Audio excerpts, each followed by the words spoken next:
Right now, you are in grave danger because you're about to commit the 3 mistakes that everyone commits when they're put in this situation. Mistake number 1 is that instinctually, you want to clean the mess. So, pay attention to the hand. You go down and try to put on your windshield wipers. However, as you can see, the windshield wipers don't actually clean the mess. They actually create a muck that hinders your vision even more and makes it harder for you to see, which leads in to mistake number 2, right? Which is naturally honing on the foot.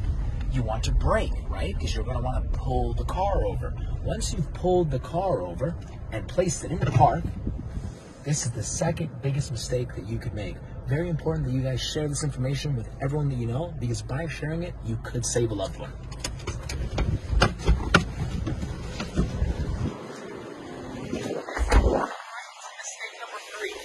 It's getting out of the vehicle. Once you've gotten out of the vehicle, right, you're trying to clean this mess.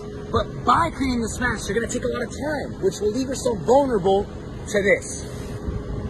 By leaving yourself vulnerable, it allows people to come up behind you and be able to get you in this way. Now, this method of kidnapping has become very popular over the years and is used all over the world. So I'm going to show you steps on how to avoid those 3 mistakes that you made. Boom.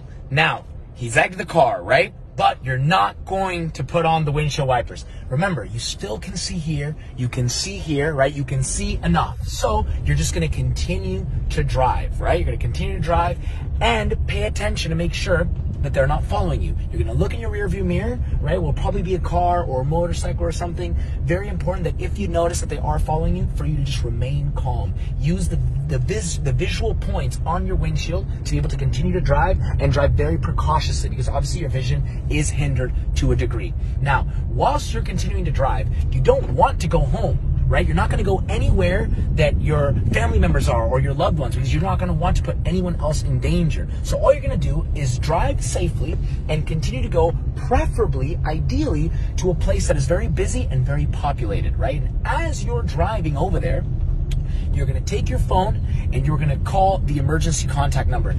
It could be 911 or whatever the emergency number is, no matter what country you're in. Right? You call them up and you just explain to them very calmly and carefully what has been going on. You mentioned that a random person went and egged your windshield and that you've been noticing someone following you.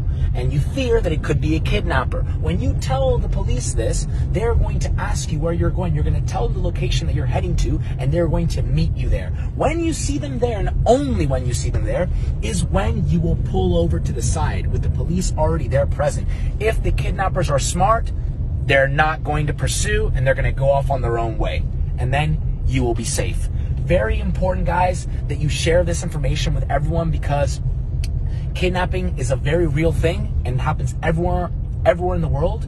So very important that by sharing this information, you could save anyone around you. But if you do those mistakes and you don't act correctly, you could be put under harm.